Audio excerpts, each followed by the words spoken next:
Good evening, everyone, and welcome to the Ann Arbor Area Transportation Authority Board of Directors meeting. It's Thursday, September 19th, and we do have a quorum present. Yay. First thing on our agenda, 1.1, is to approve the agenda, but I do have a deletion and a correction. So on our topics for next meeting, it says budget presentation. We should be done tonight, so let's go ahead and remove that. And then the other thing we missed is under policy language discussion, we need to add 2.7 to that discussion as well because we weren't able to have that last month. So with those changes, are there any other additions or deletions that anybody else noted? If not, do I have a motion to approve the agenda as amended? So moved, Rich. And seconded by Jesse. All those in favor, raise your hands. And that passed unanimously. Thank you, everyone. Next on the agenda, 1.2, is public comment. Remember that you have 3 minutes, and Deb, if you're online, Deb will identify you and let you know when your time has come. Deb, do we have anybody online? There is no one online, so we have someone in the gallery. Come on up.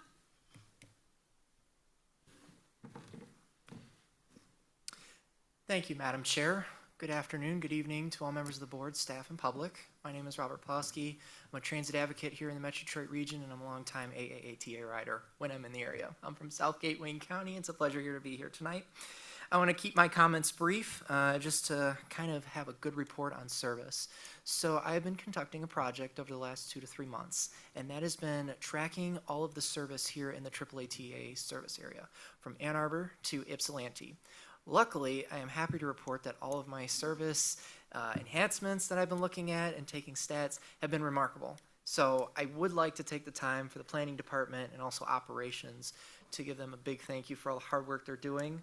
Just the amount of professionalism from drivers has been amazing over my course, and I do have the full spreadsheet with me, which I'll be forwarding off to staff sometime next week.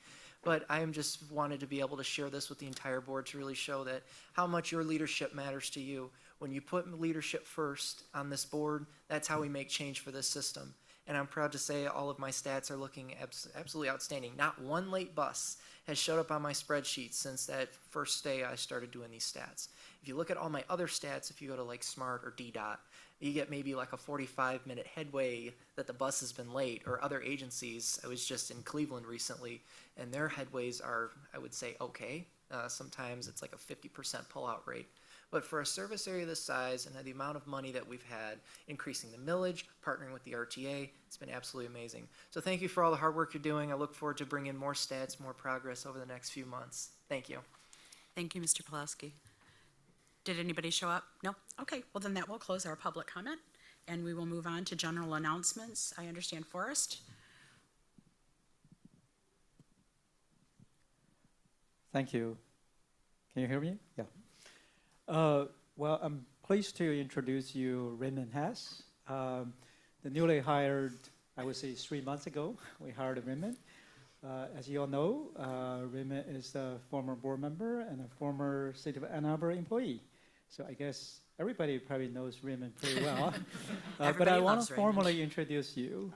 Raymond is hired as a manager of project management and delivery. So he's going to help us to manage a lot of big projects as part of the long-range plan implementation, like a garage study, BRT, other along with other capital projects. He has a lot of experience in transportation and in transit. As you probably work with him, you know him very well. Like his knowledge, experience in transit planning and the capital project is very well received. So I'd like to ask Raymond if you want to say a few words.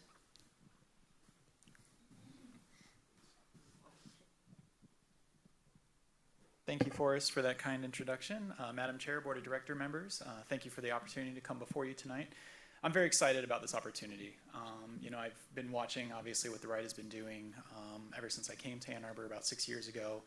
And there are just so many exciting projects and initiatives on the horizon, initiatives that you all have voted on and approved. The long-range plan, obviously, I was on the board when that was approved. That was one of my last meetings, I think. But it sets a very sort of progressive and ambitious goal for the agency looking forward. But it's not just about the agency. It's about, the community. It's about the riders. It's about mobility. It's about equity. It's about all the things that we care very deeply about. And I'm really excited to be part of that. I'm excited, to have the support of leadership between Matt and all the deputy CEOs. Also, the voters of Ann Arbor and Ypsilanti and the service area, just the millages and the things that are going to allow us to implement these projects. And so it's an exciting time to be at TheRide, and I'm excited to be part of it. So thank you to everybody for the opportunity, and I look forward to working with all of you in the future. Appreciate it. Welcome. Are there any other communications, general announcements? Seeing none, we'll close that out and we'll move on to our consent agenda. Would anyone like to motion the consent agenda? Motion received by Mike. Any other, a second, please? That would be Rich. Any discussion on the motion? Seeing none, all those in favor of the consent agenda, raise your hands.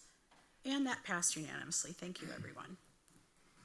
Next on the agenda is ownership linkage, and that's Mr. Rich Chang. Good evening, everyone. So first things first, we are now, to add to the acronym soup, the OLTF. We are going back to be the Ownership Linkage Task Force instead of the Open Dialogue, mainly because we just want to be more focused on just ownership linkage, so more legal owners. We had a really, really great meeting back on September 9th, so about a week or so ago. And I'll just summarize a few of the outcomes from that. The first is that we actually had a really good understanding and consensus that it's not going to be a cut and dry process to go through this process. So it really involved like a mindset change where it's more for us around like effort counts. So we're just going to gather information and then figure out like who does what, whether it's a staff or a board task, and then just go for a continually improved approach and not really expect 100% perfection or 100% outcomes from the get-go. So as part of that, we are in the process of really focused on how do we make sure that we can get conversations moved into values-based questioning.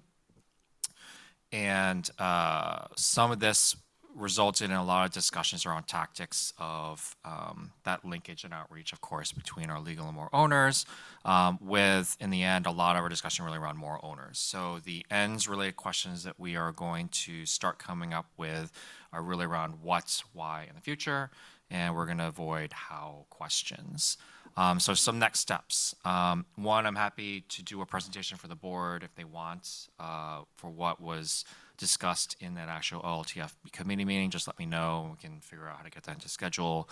It might be better for like next year based on what we have remaining for the rest of this quarter or the rest of this year. But again, happy to do that. We may actually, or we're hoping to get a training from our policy governance coach, Sue Radwan, on how to move a conversation from means to values. Because when we do go out there and start communicating with these different owners, of course, a lot of the things are going to be very operational and meansy, and that's fine. We want to get that input, but we want to steer that conversation back over into values-based discussions. And I think we all could benefit, especially me, from some of that training.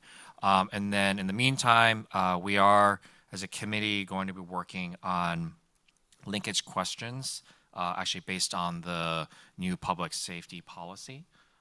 It gives us just something specific that we can dig our hands into, just to kind of give us a kickstart instead of being more overarching general that we've been focused on lately. And then I do have a to-do to schedule the next OLTF meeting with the task force. And that's all I got. Does anyone have any questions for Mr. Chang? Seeing none, thank you, Rich. We're going to go ahead and move on to monitoring 4.1 asset protection, which is policy number 2.7, and that is Mr. Carpenter. Thank you, Madam Chair. The monitoring report for the asset protection policy begins on page 29. It was reviewed by the Finance Committee. They recommend it as to the board for consideration as a B in compliance, except for noted by the board there is one element of non-compliance. That's, if you turn to page 31, you'll see that in red. That is a policy about intellectual property protection. While preparing for this, we realized that our logo, which is tastefully seen on all the monitors in the room, was not actually trademarked. So we realized, we have to close that one up. I'm happy to report, and there was a survey question about how long that would take. We said compliance by the next monitoring period. I'm happy to thank Jeff and Rosa and others. The paperwork is all in. So we're on our way. I guess once that's done, we're in the queue. We have certain priorities, so we're not worried about this. But we do understand it takes about 9 months for the trademark office to rubber stamp these sorts of things, even in an open-shut moment. So we do expect compliance by the next period, pending this paperwork getting done. And I, again, thank staff for rapidly moving to tie this one off. And just because of the great news about Mr. Hess's arrival, I will note that there is a policy here about the CEO shall not hire a former board member until they've been off the board for a year. By the time we hired Mr. Hess, it had been well over a year and a half, so we were happy to welcome him on and be compliant with that policy. Other than that, the information is in your packet. I'm happy to answer any questions the board may have. Thank you, Matt. Does anyone have any questions with regards to this policy? Seeing none. Oh, Rich? Go I mean, ahead. I did have a question, but it's something that can be answered offline. It was just one of the comments I had in here, so I'll just follow up afterwards. Okay, sounds good. Would anyone like to make a motion of how to receive the report? Mike? I would like to move B, which is fully compliant except as noted by the CEO. And he noted the non-compliance of, I think it was 2.72, which had to do with trademarks. Yes, 2.7.2. I'll second. All right, any discussion on the motion as presented? Seeing no discussion, we'll take the vote. All those in favor, please raise your hands. And that passed unanimously. Thank you, everyone. So tonight, we're going to do something just a little bit differently. We're entering into the budget discussion and approval, and we will be hearing further on policies. But right now, Mr. Carpenter is going to give a little bit of a talk on the budget discussions and approval, and then we will go into public hearing. So go ahead. Thank you, Madam Chair. I'll be very brief. As a reminder for everyone, we're here tonight to approve our budget because of our sort of approach here and our structure. We use policy governance, but we also continue to use sort of our more local traditional voting methods. So this has led us to a hybrid approach that we'll be using this evening after the public hearing. The first that we will ask you is to accept the monitoring reports. The monitoring reports are for the budgeting policies specifically, but also for fares. Those were your expectation as a body as to how we would do budget planning. The budget is the manifestation of that policy. So we'll present that information to you, ask you to accept those reports. That would signal that we've met your sort of collective written expectations via policy. Then we will move into the actual budget, and that will be an individual vote, and that's more the traditional side of it, and you'll be voting as individuals in your own judgment there. So that's the hybrid nature of what we're doing this evening.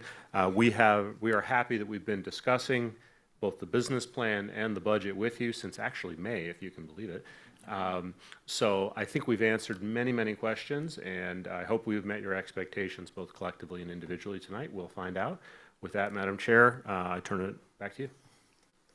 Thank you, Matt. I appreciate that. So in accordance with the Budget Hearings of Local Governments Act, local units are required to hold a public hearing on a proposed budget. I will need a motion to suspend our regular meeting and to move into the open, or to move to the open public hearing.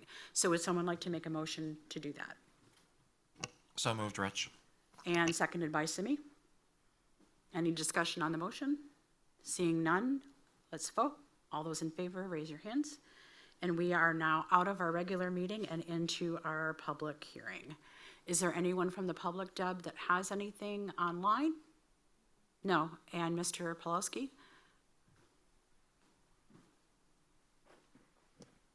Thank you, Madam Chair. Not really much, since I've, over the last few months, have kind of spoke on this budget. I just, going through the recap and just kind of looking through the packet here tonight, it's a well-thought-out budget. It's kind of similar because RTA just had their budget today, and they had their approval, and it was the same thing. Balancing the budget, working with the state legislators to be able to have that additional funding through the SOAR bill, but also balancing what money comes in and what we're looking at towards the future. One of the things that really stuck out was fair revenue and contract revenue will vary based upon ridership projections, which that's typical for any agency. I mean, if you look at Ohio or Kentucky or North Carolina, a lot of their money is a little bit different how they receive it. I mean, sales tax, and we have gas tax here. So we're able to receive a lot of funding, but we also need to get stuff from the legislator. That's what I keep encouraging a lot of this agency to talk with, is to keep having those conversations with the legislators and keep making your voice heard. Because if we don't have projected funding long-term, we're not gonna have a system, because the legislators will turn their back on it. But other than that, this budget really sticks out. You know, no service cuts or layoffs in 2025, continuing to operate within the budget and available resources into the next cycle, and then operating reserve funds at target levels and establishing capital operation and insurance reserves, which is really good, especially as we approach more inflation as we keep going, because inflation still keeps going.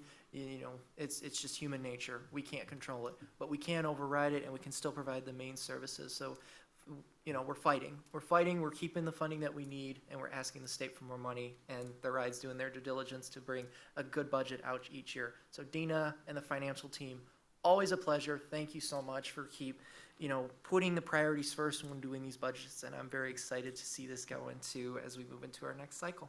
Thank you. Thank you. Deb, just to be sure, has anyone popped online for public hearing? No? Okay, I don't want to leave anybody out.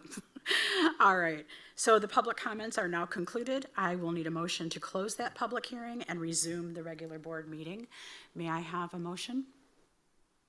So moved, Rich. Moved by Rich, seconded by Julie. And any discussion on the motion? Seeing none, we will go ahead and vote. All those in favor? Very good. Thank you, everyone. That passed unanimously. All right, we're back. Next on the agenda is Financial Planning and Budgeting 2.4, which starts on page 55, and that's Ms. Dina Reed. Thank you. Monitoring report 2.4 for financial planning and budgeting is in your packet and was presented to the Finance Committee earlier this month. We submitted the report as fully compliant, and the board members that voted on it also voted fully compliant. As I said, the Finance Committee also reviewed it and had some discussion. There was one comment about changing the wording of something in the policy, which is up to the board. So it didn't pertain to compliance or our compliance of the policy at this point. So just wanted to raise that to your attention, and I do think that's something that the board would plan on voting or plan on discussing at a future time. And then for my report, that concludes my report of 2.4. We just request that you approve as fully compliant. Thank you, Dina. Does anyone have any questions for Ms. Reed?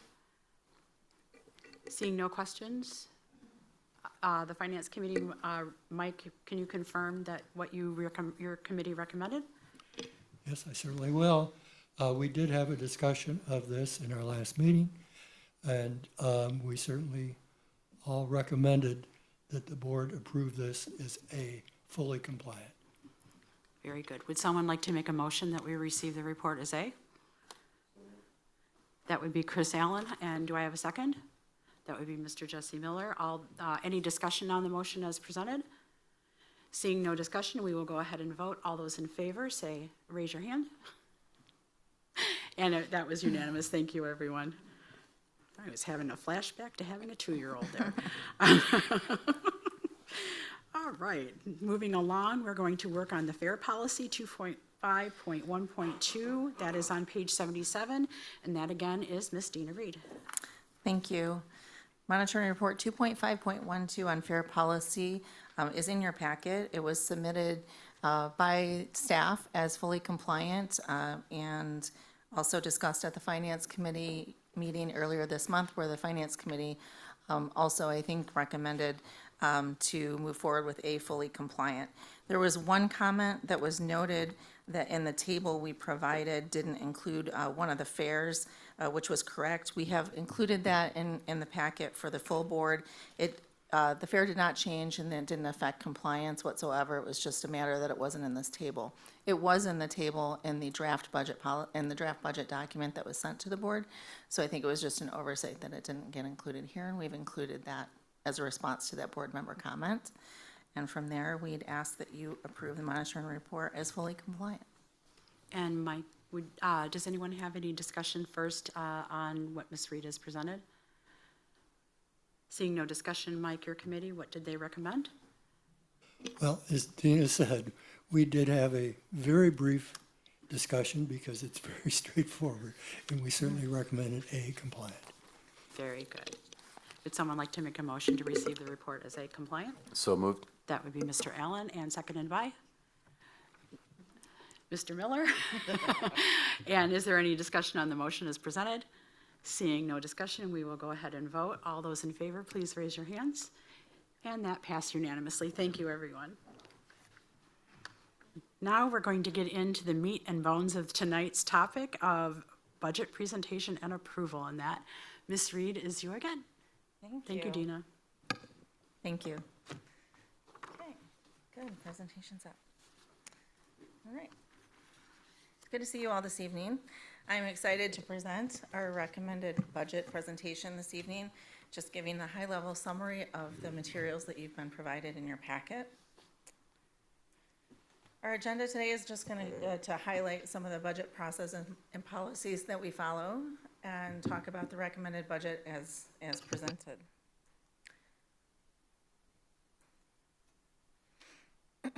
We'll kick it off by talking about budget policies and processes. So our budget process is fully collaborative, strategic, informative, and transparent. We have a process that is illustrated here in the lower left-hand corner of the slide. We followed the process. I think the only change in the process this year was the official public hearing was not held in August. It was held in today, just due to the fact that we didn't have a quorum last month. But other than that, the budget process included feedback from the public, or an opportunity for feedback from the public. It included working with staff and the board throughout the process, beginning with the corporate business plan, which is one of the strategic elements in the beginning of the process, and then moving into the actual budgeting and how we're going to spend the funds that we receive in fiscal year 2025. Where we're at today is in the lower right-hand corner, you'll see a group of people kind of happy, and where we're at today is we've come to the point where we've heard from the board, we've heard from the public. We feel confident in this budget that we presented to you today, and staff is just excited to be able to present it to you. So I just want to reiterate that our budget process really starts with making sure that we're aligning everything that we do at TheRide with the board's ends. The board's ends drive the plans that we have, including the corporate business plan, and that plan then flows into our budget plan priorities. So these are the priorities that came out of the corporate business plan this year, and those are the priorities that we focused on as we were making sure that we were budgeting the resources that were coming in. To talk more about the specific budget, we're going to move into talking about key budget accomplishments. Our budget provides for operating expanded service levels for all the millage initiatives that were approved by the board a couple years ago. We're operating our first full year of millage services, which made the budget go up significantly in expense, but also supported by revenues from local property taxes. We are not changing any fares to support the millage services, so that's the really good news for our ridership. The budget is balanced, and all of our capital projects for fiscal year 2025 are funded. So an overview of the budget is that we are presenting a $68.7 million operations budget and a $34.9 million budget for capital investments. We're providing funding for the expanded transportation services, for capital initiatives, and we're presenting all of the information in the context, a multi-year context, which is one of the board's requirements under executive limitations. We share a 7-year operating budget projection, we share a 10-year plan, and all of those things are to provide additional context for what we're doing today and how that will affect us in the future. So I want to go into a little bit more detail of the operating budget. As I mentioned, the operating budget is balanced. The key point here is to point out how much of our revenues and expenses are focused on transportation. Our transportation budget is 80%, so the first two areas of transportation services and purchase transportation are direct costs related to transportation and transit services. All of the other expenses are also related to it, but they're just not as direct, so that's why they're separated differently. Really important this year is that property taxes and what we call LBO, which is state operating assistance that we get for operating services, comprise 85% of our revenue now. That's a change, and it is shifting because of the increased reliance on property tax revenue. State operating assistance remains around 29 to 30%, and it's been historically between 29 and 34% for our type of agency. So that really hasn't changed that much, but as our budget grows, we just become, it's still 30%, and it's a big reliance on our budget, so we just want to point that out. But the property taxes are the new increase, the biggest increase in our revenues this year, and that was by design, so we're pleased to let you know. Earlier in the budget process, that was a little bit of a risk that I highlighted. Property taxes for this fiscal year have been coming, or this year have been coming in as planned, so we are very confident in our property tax revenue budget for next year. So where all does the money come from? I just talked about a couple of things, but I wanted to share kind of the visual percentage. We're really focused on property taxes, state and federal funding, and passenger fares. You can see the proportions here, but those are the three biggest components of where we get money from. The other thing about our budget is that we have planned initiatives in the budget. So earlier in the process, I mentioned we would prepare the budget for transportation services in the baseline budget or as they existed. Now that we've gone all the way through the budget process, we've identified opportunities where we can invest in the work that we're doing. So I wanted to share these with you in the context of the three primary tenets of the corporate business plan, which is attracting new riders, increasing ridership, excellence in service delivery, and continuous wide improvement. Excellence in service delivery, I just wanted to mention, is the focus of that, what that means to us, is providing high-quality operations through maintaining and upgrading equipment and facilities. So that's why consistently replacing and upgrading vehicles and equipment and facilities, while it may not seem like a very exciting thing to do, it's an important and very, very relevant thing to do for us. So those are things that we're really making sure that we're funding in the next budget. Along with the other things that I'm mentioning here in this slide, there are lots of things going on at TheRide that we're planning to do, and they're all incorporated into this budget. So I wanted to just kind of close out a little bit on the operating budget side, sharing what the revenue expenses look like. Revenues are up, expenses are up, and in the end, we're predicting a balanced budget with a little bit of a surplus of about $1 million, which for us is only about 1% of our budget. So it's very small, and it would go to the fund balance. As I mentioned, we like to share this information in context of how things will be for the future. So this is a projection of where we expect things to go. The two lines in this graph show the revenues and the expenses, the revenues in green and the expenses in red. You can see that over the projection period, we do have a stable financial projection. I also have a line on here showing where the last year of our current millage is. That's the last year we'll actually collect money based on the current millage, and it will prepare us to be funded through fiscal year 2029. Beyond that, if revenues and expenses grow consistently at the rates we've seen in the past, we would kind of gradually move into a deficit position. But we'll be doing continued projections, and well before we get to that point, we'd be coming to the board and requesting additional ways to bridge that gap or reduce expenses or either increase revenues. But that's a ways off, and it's not a concern in this budget. So I'd like to move into the capital budget just a little bit.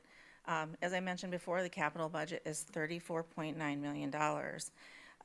What we focus on or the way we prioritize things when we talk about our capital budget is we talk about what do we need to do first and what do we need to do last with the limited funds that we have.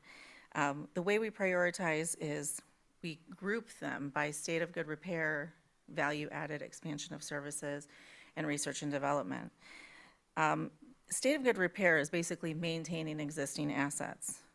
The next priority is making things better. The next priority is doing more things. And the next priority is exploring new things. So we have funding for every aspect of this because our goal is to stay aligned with the board's ends is to try to move every needle forward every year. But you can see that a majority of our capital budget is in the state of good repair because that's the most important thing that we have to do in order to maintain our services to the public. So state of good repair entails several different projects that are, these are the most costly projects, I guess you would say, in the state of good repair. And it's maintaining our facilities, it's maintaining our fleet, maintaining our technology, and in some cases upgrading it. But under the state of good repair, we would upgrade when at the end of a useful life, we might look at upgrading something or adding some value to it in addition to doing the upgrade. But we put it under state of good repair because it's happening when we're at the end of the useful life on a current asset. We also have, like I mentioned, value added and expansion projects, and these are some of the bigger ones in our capital plan. We're focused on YTC, we're focused on our hydrogen propulsion project, bus stop improvements, some work at the BTC, and transit signal priority. So the money that we need comes primarily from federal and state contributions. Generally speaking, especially for state of good repair, we get formula funding from the federal government, and then the state, our state and the state of Michigan, they do the local match of 20%. So it tends to be about 80-20. It varies a little based on the different projects that we're doing and how much funding we're getting from each source. But this pie chart is roughly the same every year. In the future, it could change because what you don't see on here is any funding coming from our capital reserve. Right now, we're focused on protecting that and preserving that because we don't have enough money right now to fund all the projects in our long-term capital plan through the 10-year projection. But we do have enough money through these sources of funding for fiscal year 2025. And as I just mentioned about capital reserve, I wanted to kind of show you how it's programmed in the capital plan that's presented to you today. And like I said, we're only asking for approval for fiscal year 2025, which is fully funded and would not require any capital reserve funding. But in the future, if we aren't able to sustain or to get other sources of funding, you can start to see where we'll have to use that capital reserve. Our plan, as I've talked about before, is to use the capital reserve as much as we can as our local share, sort of leveraging that money to get more money from federal and state, or other sources. But for right now, if we got to the point where in fiscal 2027 is the first year we wouldn't have enough money to complete everything that's listed in the capital plan today. And if we had to supplement that with the capital reserve, it would be to the tune of about $6.7 or $6.8 million. And then further, it would just continue as the budget continues to grow with larger projects. So our plan is to protect that reserve as much as possible, continue to look for and get funding for the projects in the capital plan as much as we can, and use this for our local share instead of the full project amounts. And I do want to just mention that all the projects in the capital plan are in line and consistent with the projects that are in the RIDE 2045, which is what the board approved a couple years ago.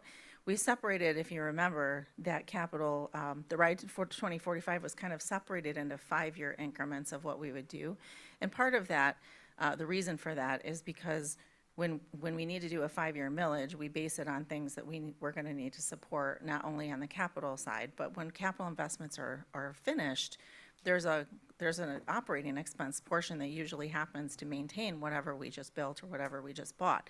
So we want to make sure that as we're completing projects, we're planning ahead for whatever operating funds we're going to need to support that when it goes into service or to replace things as they need to be replaced. So we get our millages on a 5-year cycle, and so that's why it makes sense to look at the RIDE 2045 in those increments. So I just want to kind of wrap this up in a conclusion, and a summary of the recommended budget is shown here. The light blue column is what we're asking for approval for today, and this is operating expenses and capital expenses combined. They're separated in the request, but I just wanted to share as a total what that would look like and how it compares to last year.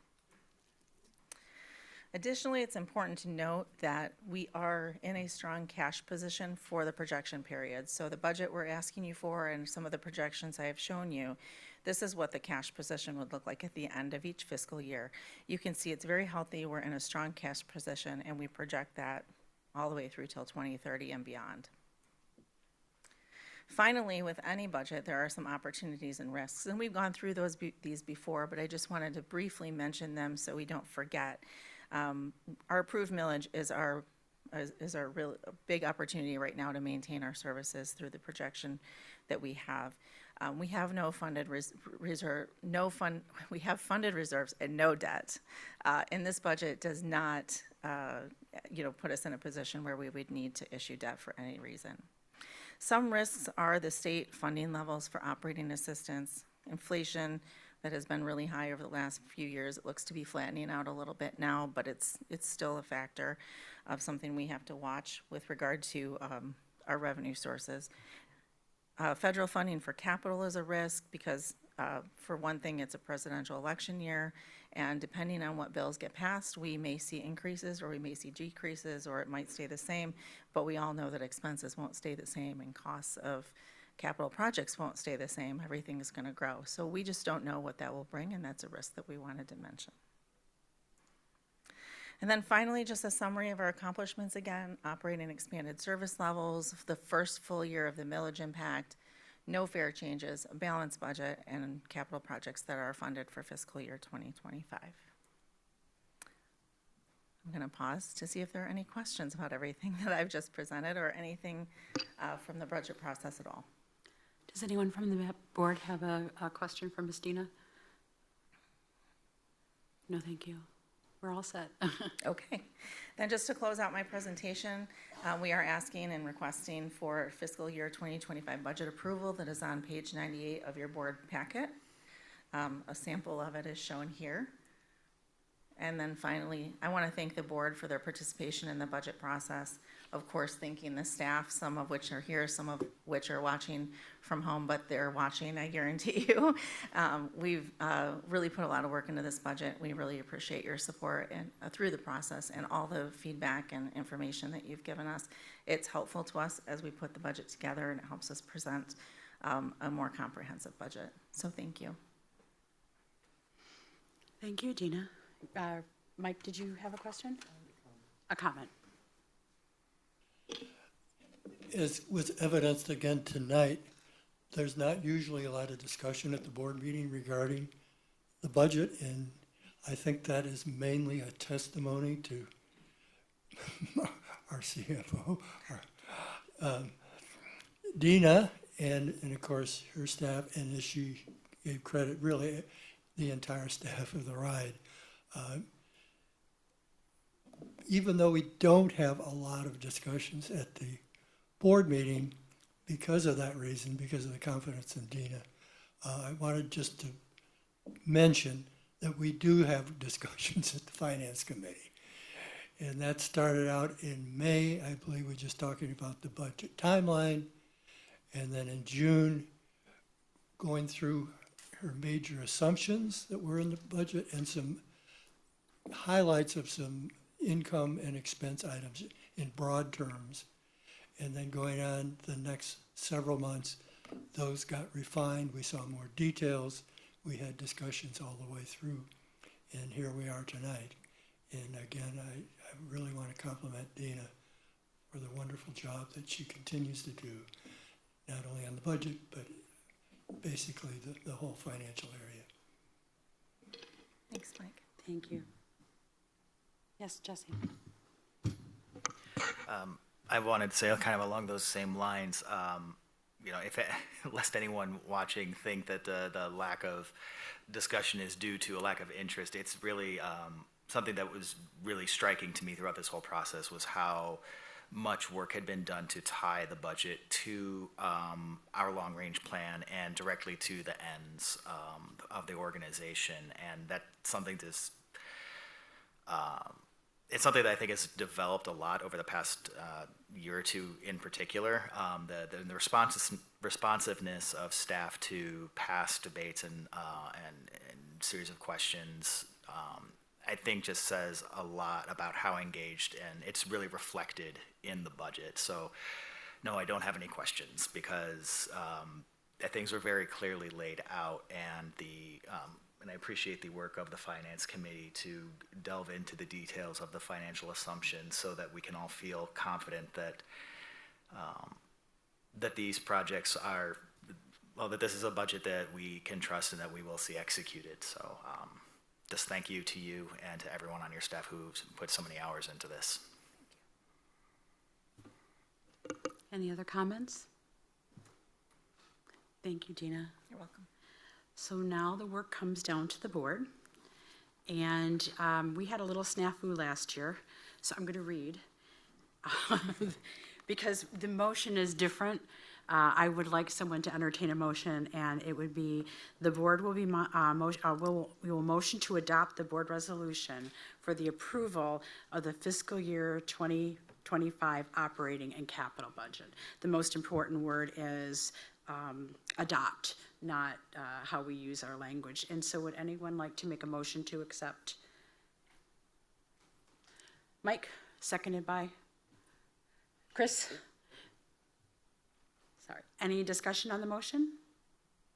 Seeing none, we will go ahead and vote. All those in favor of adopting the budget, please raise your hands. And that was unanimous. Thank you, everyone. We're just sailing along right now. We might be out of here by 8 o'clock or earlier. Next on our agenda is the quarterly 3 service report, and that. Oh, nope, you're right. I put a done, and it's not done. We are now supposed to be discussing policy language on. We'll start in order. We'll go with 2.4 first. That is on page 55 of your packet, and I'm wondering if anyone wants to or has a concern about the policy language and thinks that we need to have a discussion about that policy as written. Yes, Jesse. Let's make sure it actually was 2.4. I was the member who made a comment that perhaps the word fraud might need to be changed to theft, because that was one thing as I'm trying to find.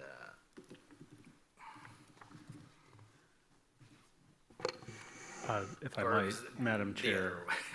are we talking policy 2.7? Oh or yeah, 2.4? never mind. That was 2.7. Never mind. Right now, we're talking about policy 2.4, and Yep. I apologize, that started on page 29 of your packet. I had that incorrect, so thank you for sharing that with me.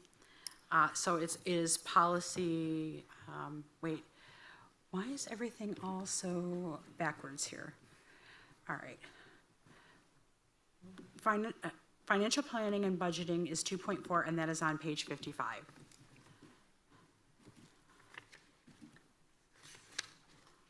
Yes, okay. Jesse, did you still have a concern? No, I'm trying to find my comment. And Now, for me, I did elevate, I'm the one who responded about, do you want to review the monitoring report? It was simply that I elevated the CEO's comment that were at the end of the report, and that was, he said that the flow of the monitoring report may make more sense if policies 2.4.1 and 2.4.7 are moved to the end of 2.4. He says they are very specific about budget content and disrupt the strategic narrative of the other policies. I don't really see that concern. However, I think because the CEO raised it, that now would be a good time to have a discussion if any board member does have a concern. If not, we can put that to bed.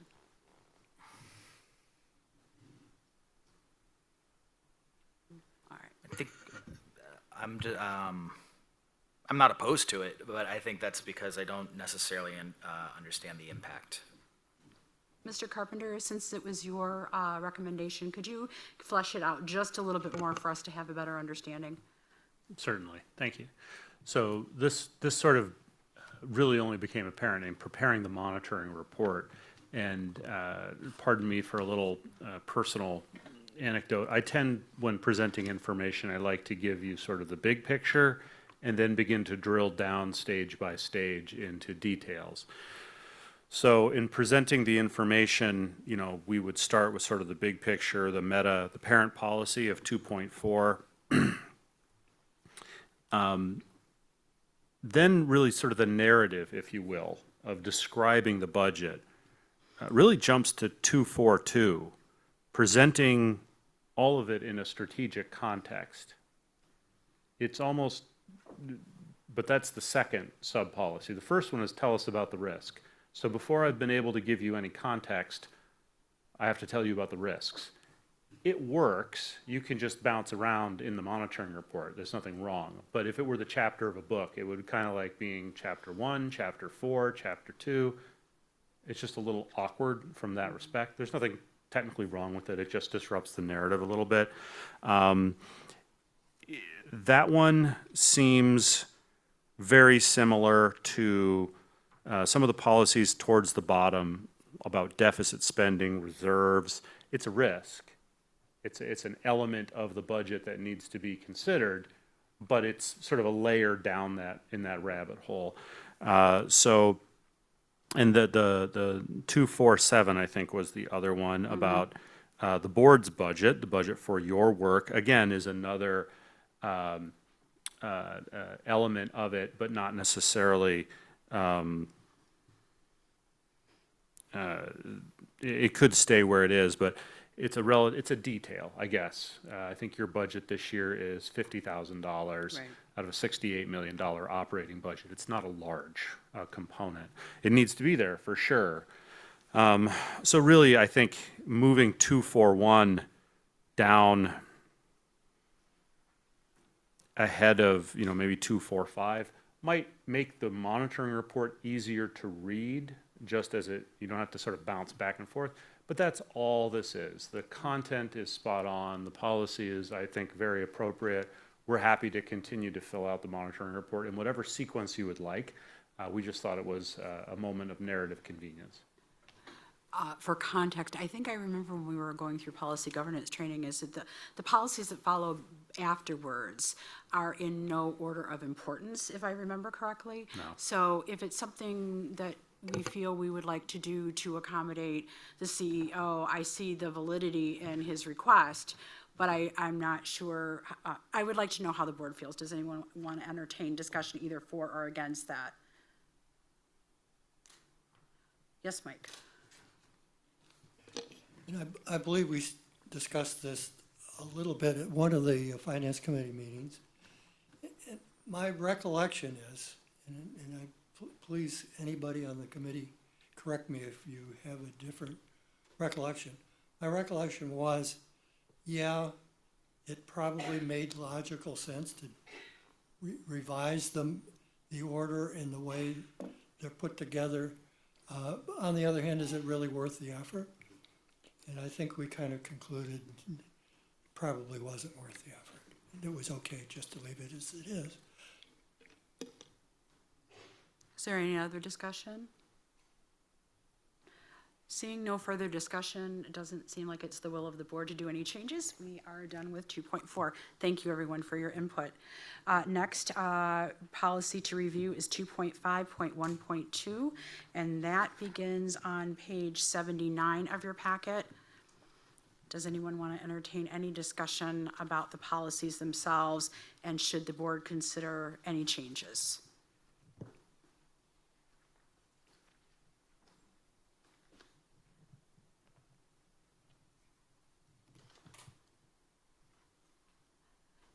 Seeing no discussion, we can move forward then?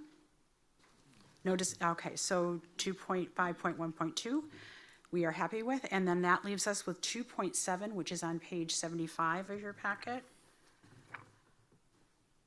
Right? Do I have that right? No. What is 2.7? 2.7 is...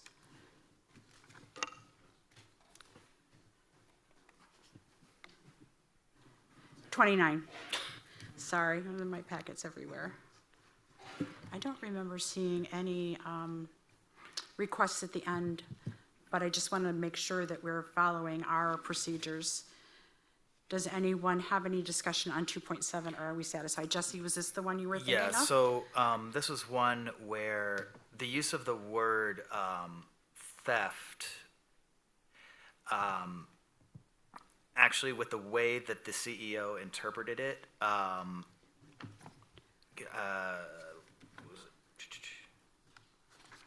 trying to find that specific language.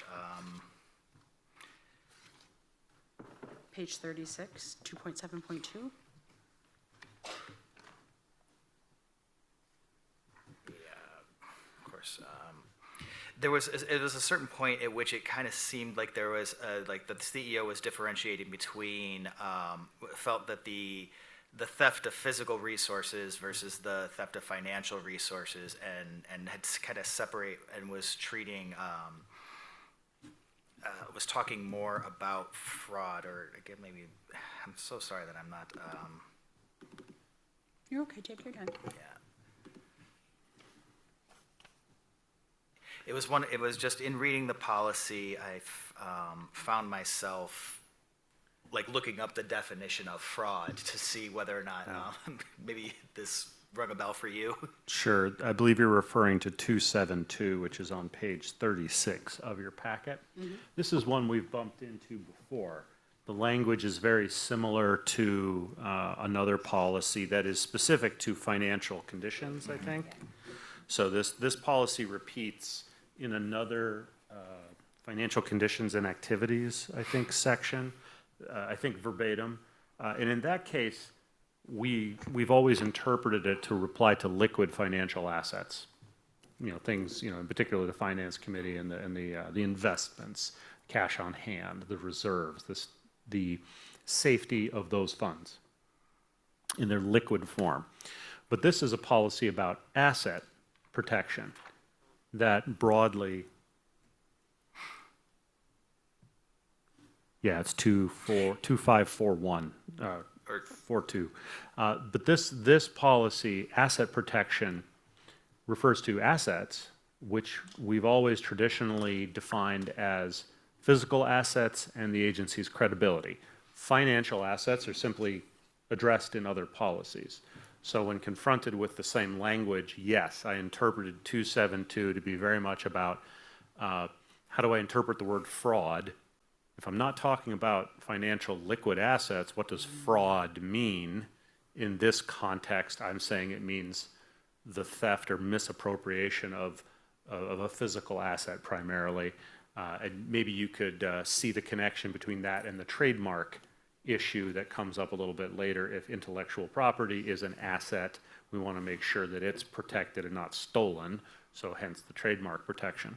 But this one, 272, you know, we break down the interpretation along physical assets, electronic equipment, online data, cyber information, got to protect that information, and then intellectual property. So that, I believe, it sounds familiar, Jesse, to what you're talking about, and it is a bit of a step for me to go from fraud to stealing stuff. Yeah, I think what was notable to me was that the term fraud didn't actually appear anywhere in your interpretation or rationale. And so I was trying to decide whether or not that meant, since you weren't addressing fraud, did that mean that you weren't in compliance? And then, looking at your rationale, you say that the liquid financial assets are covered under other policies.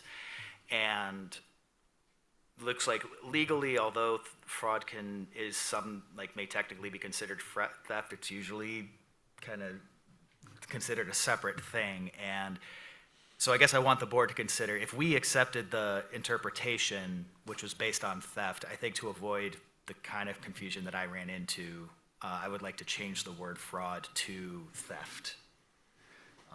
If we agree that fraud is dealt with in another policy, which we, by voting, I believe we just said. What was that policy where fraud is, I know just under financial conditions and activities, but which number? It's under 2.5, and it's 2.5.4.1. Fail to provide the board with timely information regarding fraud, suspected fraud, or financial mismanagement. I see a lot of validity in your point, Jesse, that it seems like these two policies are saying the same thing but are really different, where the way that Matt interpreted 2.7.2 is it really has to do with physical assets and computer equipment, that sort of thing, and that would lend itself more to theft than to fraud. Fraud seems to be pretty solid under 2.5.4.1 unless someone has a different opinion, and I would love to hear what the board has to say. Are there any other thoughts? If there's no thought, Jesse, would you like to make a motion to change it? And let's see if there's anything, if the board would like to support that motion to change it from fraud to theft? Yes, Simi? I just wonder if another option might be to include fraud and add the word theft. I don't know if this policy captures something that we would lose if we threw it away and relied on the other one completely.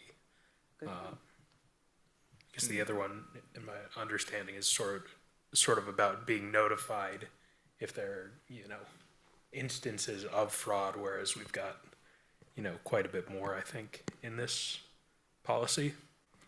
I would tend to agree. I think it'd be worth a little bit more considered examination, despite having, said, okay, we just voted to say that, yes, we agreed with the CEO when he said that fraud was covered under 2.5.4. I feel, and when it comes to actually changing the wording of policy, I'd rather have some time to take a look at it.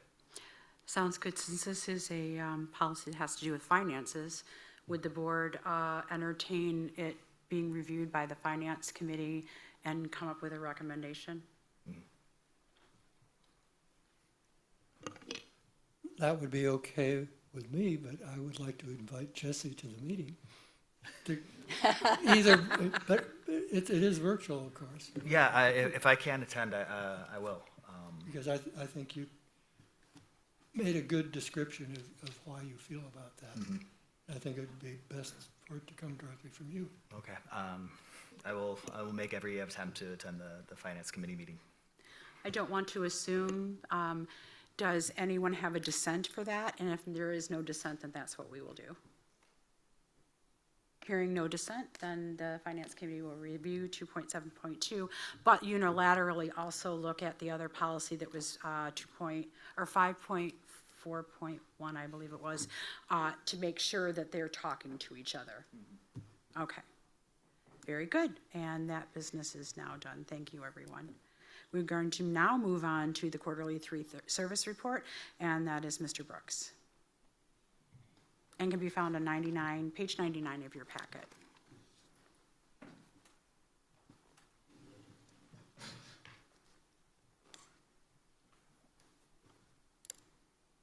Should I be forwarding the slide from here or not?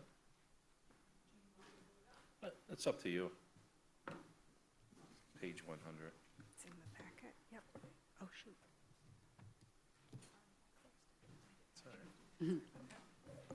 Will just be a moment.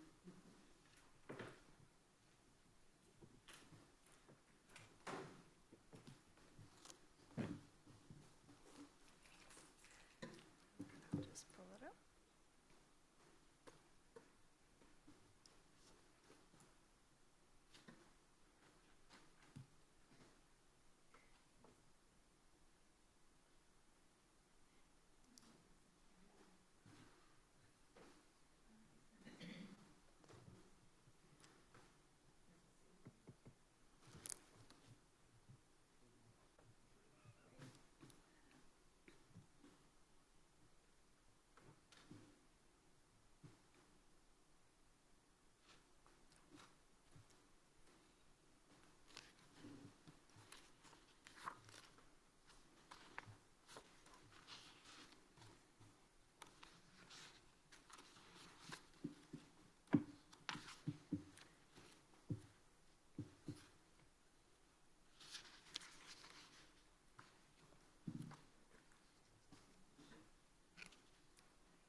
Yeah, I have to do that. Acceptance.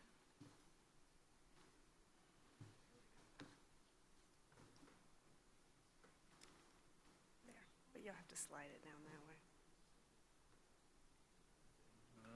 Does that make sense? Yep. Okay, slide it back up just a little bit. Thank you, everyone, for your patience.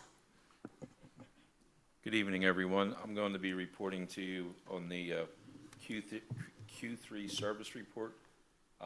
It's on page 100 of your packet, and I'll also be pushing along the slides. Starting from page 100, a couple things that stick out is the reduction of the average age of our fleet. That comes from retiring some of our older vehicles. You'll see a slight uptick in our revenue miles of 3%. Drastically, we've improved the amount of complaints per 100,000 boardings. You can see it's very substantial, the reduction of 61%. And then I'm happy to report that our positive difference of 9% rise in our boardings.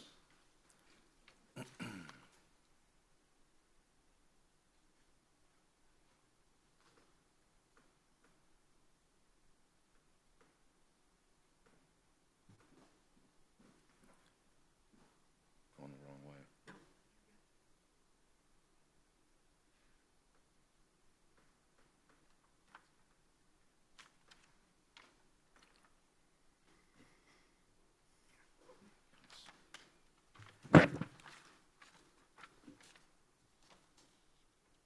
On page 101, you can look at our fixed route ridership. Again, we are trending in a positive direction.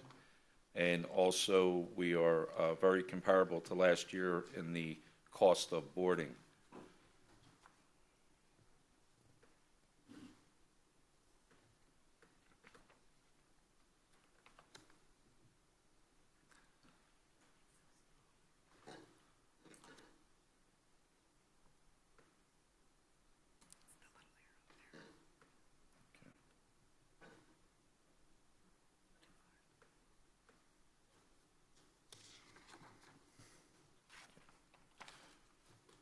Sorry about the technical difficulties. On the page 102, we're looking at the MV TheRide paratransit. We had a slight uptick in denials, however, a very small uptick of 2 service denials. Our trips are trending higher. Our total ADA trips are trending higher. And also our, however small, Gold Ride trips are also trending higher.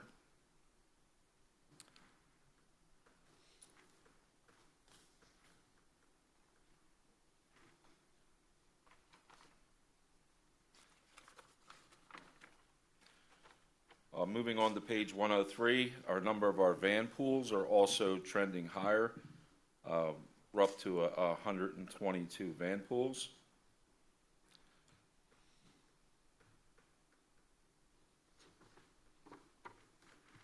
Page 104, our TheRide ridership is trending higher. However, not much, but a little bit higher from the previous year. We had a slight uptick in service denials. However, the total amount of denials that we have are less than 1%. We're looking to improve that, though, through working with the new contract through VIA. So not much to report there, not much of a change. The TheRide ridership has remained level and steady.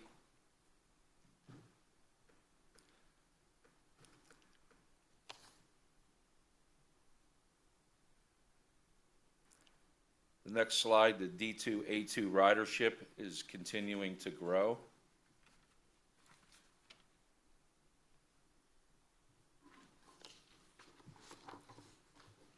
And the fixed route on-time performance continues to maintain a steady improvement.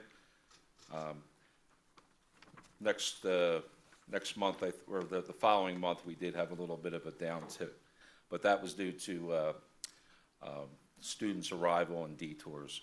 But we won't worry about that right now. I'll explain that more in the next quarter.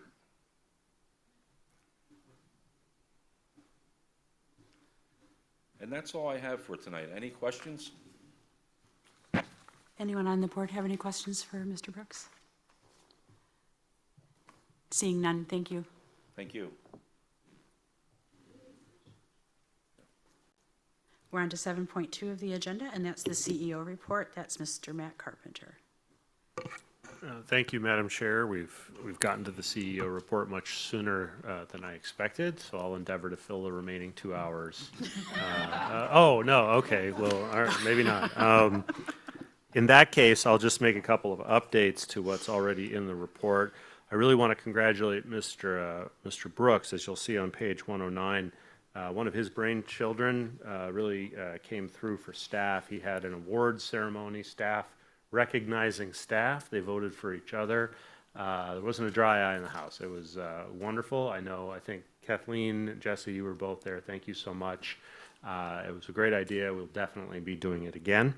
Compliments to Jeff Pfeiffer and the community engagement crowd. They're doing a lot more in the community than we've done in recent history, so we're very excited about that. 2 other things. First, one of our to-do items on our business plan was the handover of the Detroit to Ann Arbor transit service, the back office side of that. That took a big step this afternoon. The RTA board, I believe, voted to, let's go ahead and do that. That was always the plan. They've always had control. They've always paid the bills and made the big decisions. We were just sort of doing procurement and contract management and operational oversight. We're going to begin shifting that over the next month and probably be done before Halloween, so I'm pretty excited about that. It's a success story. That was something we envisioned back in 2018, maybe even earlier, about giving the RTA a real tangible service, and as you saw with Mr. Brooks's report, the ridership there is going very, very well. Second thing, a little bit of an update on federal funding, and then I'll ask Mr. Pfeiffer if he wants to weigh in. The federal budget, as some of you may know, comes in a 1-2 punch. First, Congress must authorize money, which just means that the feds are allowed to cut a check. It doesn't actually mean that there's money to cut the check with. That's the second phase, appropriation. And Congress, with the power of the purse, must appropriate the money, and that bill usually starts in the House. And the United States Congress, House of Representatives, is having a moment. It seems like they've been having a moment every moment for the last few years. But it does appear that we're going to not be able to very possibly hit the federal budget timeline of this coming month, in which case they may have to kick the can down the road. I'll ask Jeff if he wants to elaborate on what that scenario might look like right now. You know, based on everything that we're hearing, it sounds like there's going to be a couple month kind of kick the can down the road on the federal side. Not expecting a government shutdown. I know there's some news out there with that. We are obviously continuing to monitor, but it seems like they will pass a short extension, and hopefully the debates and political rhetoric will work themselves out enough to where they can get something passed. I think continuing resolution is what you. Correct. Yeah, the CR. Yes. The mechanism. All of this, of course, is sort of careening down the luge chute towards the presidential election in November. I think Jeff's thoughts to me was they'll probably kick it until just after that to see, what happens. We don't foresee a shutdown at the moment. Even if there was, we're more than capable of sort of moving through even a midway disruption there. But yeah, it's an election year, as Dina said in her budget presentation. We'll hit a little more political turbulence over the next 7 weeks until that's done. That concludes my report, unless there are any questions. Are there any questions for Mr. Carpenter? Mike? I'd like to go back to A2D2 for a second.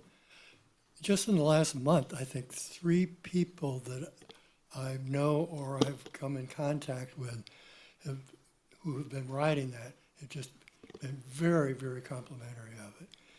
And I do have to explain to them, as you pointed out, it's really the RTA that is responsible for that and not AAATA. I also recall that it only has guaranteed 3 years of funding. Is that right? That's what I relayed to these people. Sure. And I hope I'm right in that. Actually, I hope I'm wrong. I hope it's continuous. But Well, there's some updates. First of all, I think we have a lot to be proud of with that service. We were the ones with the vision for that. We pitched that idea to the RTA. Yes, and I pointed that out. But the RTA at that moment had the good sense to accept the idea and work with the state to get the initial funding. I do believe their intent, and I don't know the details just yet. Their intent, as Mike, you may recall, in the last round of federal coronavirus relief funding that came from Congress to transportation agencies, the RTA sort of hived a little off the top before passing the remainder through to us and SMART and DDOT. And you may recall a little consternation from our former chairman about that moment. That money still exists, and we have pitched to the RTA that funding should be used to keep D2A2 going, because you are correct broadly that its funding was going to run out, I think, December this year. So this grant funding will pick up and keep it operating for some time. I don't know exactly how long it'll keep going. Several years. So not an immediate thing. We're talking like, I think 2 or 3. Yeah, maybe longer. We'll double check on that. But the broad point that you made about it is funded with one-time money, not a permanent, stable, sustainable source of revenue, is correct. And whether we're off by 12 months one way or the other is, I think, a secondary consideration. D2A2 right now is going check to check in terms of we've already exhausted the initial state funding in the first couple of years. Then there was a CMAQ grant, and now we're into this one-time relief funding. These are all one-time pots of money, and when they're exhausted, we're scrambling to find new ways to keep it running. But that really is, I think, the RTA's mandate of having a inter-county and regional county-to-county transit system. So this, I think, keeps hope alive, at least through their next election, which would be 2028. If I understand what you just said, it kind of depends on having a bigger county-to-county program and not just Ann Arbor, Detroit, to get more permanent funding? If that Yes, and- doesn't happen, is there a plan B? So, You know? to be direct about it, yes, there is a risk if the funding runs out at some point in the future and there is no way to continue revenue into the system, it could stop. It's been that way since the day it started. The broad idea originally was that this would serve as a very tangible example of the good that the RTA can do in the greater Detroit area. And that would help them eventually win a millage, which would then become its permanent funding source. Obviously, that second part hasn't happened yet. It may yet, we don't know. But I do sense the RTA has taken a greater sense of ownership and pride in the service. And so they have, I think, a greater interest in keeping it going. That may result in more, sort of Frankensteining one-time money after this one is expended, they may have to go find another one. But I do think they want to keep it going. It's their flagship right now. They also have started up a downtown Detroit to Metro Airport highway coach service, very similar to D2A2, but I think the ridership on this service is still much higher. So those are the two things they actually operate. I think they have every reason to want to keep them going, but you're not wrong that if this money runs out and the RTA can't find a way to keep it going, yeah, there's a risk to it. Thank you, Matt. Any other questions for Matt? Seeing none, that closes out the CEO report, and we will move on to emergent items. This is September, and it's the end of the fiscal year, and we're moving into a new one. That means that it's time for officer elections. In accordance with the Ann Arbor Area Transportation Authority bylaws, Article 2, Section 2, election and terms of office, nominations for each board officer position shall be made from the floor. Offices will be filled one at a time by roll call vote. Officers shall be elected in September and they will take office October 1 for a one-year term. To start off, we will begin with the position of secretary. Does anyone have a nomination on the floor for the position of secretary? You can also self-nominate. Yes, Simi. I nominate Jesse Miller. Seconded by Rich. Are there any other nominations on the floor? Seeing none, all those in favor of electing Jesse to secretary position for the next fiscal year? Oh, yes? Oh, well, he's been sitting there doing this. Does that not count? I would like to. Sorry. I humbly accept the nomination. Thank you. Oh, we're having too much fun this evening. That sounds good, Jesse. Thank you so much. All those in favor of Jesse, raise your hands. Very good. Welcome, Jesse, back to the secretary position. Next on the list is the office role of treasurer, currently held by Mike Alamang. Do we have any nominations from the floor? Jesse? I'd like to nominate Mike Alamang for treasurer. Any other nominations for the floor? Mike, would you like to accept? I don't know if I can out-humble Jesse, but yes, I'll accept. Very good. Is there any discussion on that? Seeing none, all those in favor of instituting Mike as the treasurer for fiscal year 2025, raise your hands. And that passed unanimously. Awkwardly, we're now talking about the chair officer role. Do we have any nominations from the floor? I'd like to nominate Kathleen Rozek for role of chair. Thank you. Are there any other nominations? Seeing none, yes, I accept. Can't be as, yes? Pardon me? I did. Oh. I did for both. Okay. Are you nominating somebody else as well? Oh, you're seconding. Okay, thank you. I appreciate that. All right, everyone. All those in favor of Kathleen being the chair for fiscal year 2025, raise your hands. Should I vote for myself? That passed unanimously. Thank you, everyone. All right, it is now time for action item recap. That would be Deb and Matt. Thank you. So congratulations to our returning officers, first of all. For action items, thank you all, first of all, for accepting all the monitoring reports and approving a budget. Congratulations to Dina and everyone who had some work in there. We really much appreciate that.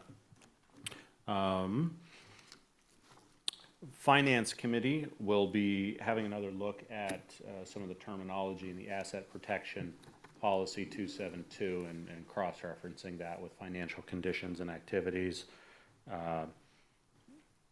Rich has reminded me to make sure Radwan can talk to us about ownership linkage and how to sort of separate the different sorts of questions.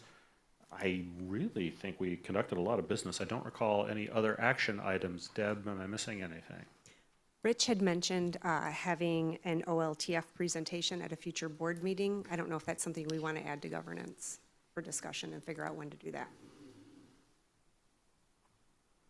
We could throw that to the governance committee at the next governance committee meeting and take it off the board agenda for now. And I believe that's it, unless I've missed something. Very good. Topics for next meeting is treatment of staff 2.2, construction policy 2.10, and that's everything. Public comment. Do we have anybody online? No, okay. Mr. Pulowski? Thank you so much, and great meeting. I know we had a short one, and you can tell everybody's gonna be having a lot of fun as soon as we get out of here tonight. Robert Pulowski, for the record, transit advocate for the Metro Detroit region. Thanks again for all the hard work that this board's doing. I just want to point out one of the items in the operational updates for the CEO report regarding the TheRide vendor change, with it operating since August 26. I would like to make this board known and the staff that VIA, in terms of other service areas, if you look at TARTA and you look at SmartFlex and how they use their services with VIA, it's not great. And coming from experience for someone that uses VIA, it is absolutely, I think, the worst service it's been. It may be different here in the service area, and I would be happy to sit down with staff and planning to really dive into this a little bit more, but there has not been really much in change. The drivers, they don't have really much of a driver shortage, but it's mostly the wait times on the apps. Because the service areas are so big in some of these areas, like for example, Rossford and Oregon and Tarta has a very big service area, has a lot of ground to cover. A lot of the service areas between 20 to 30 minute wait times. And then with SmartFlex, for example, the Dearborn zone, sometimes it's 20 to 40 minute headways, and it's not conducive. I think the previous provider was okay. It needed some improvements, but the transition to VIA has just not been great. And I want to make everybody know, if you're going to utilize VIA long-term, I would highly suggest requesting service rates and statistics on some of their service and trips when doing this contract and when going back and doing this for another bid. VIA has a proven record of keeping services great, but to a certain extent. So just wanted to flag that out for staff long-term if we're going to go for another bid, maybe potentially looking at other customers when we're looking at something for paratransit or even TheRide in particular. Those are my comments, and I had a whole long list, but I think the board kind of answered it tonight, so I don't want to take too much of your time up. Great work. I see some new board members. It's a pleasure to meet you. Look forward to working with you. But other than that, keep up the good work. And I'm just going to give Dina another shout out. Just great budget. Seriously, it was wonderful. Thank you. Thank you. Did anybody else pop on? All right, we'll close out our public comment, and that brings us to adjournment. Would someone like to make a motion to adjourn? Rich? Seconded by Jesse. Any discussion on the motion? All those in favor, raise your hands. And that passed unanimously. Have a great night, everybody. A lot of good work happened this evening.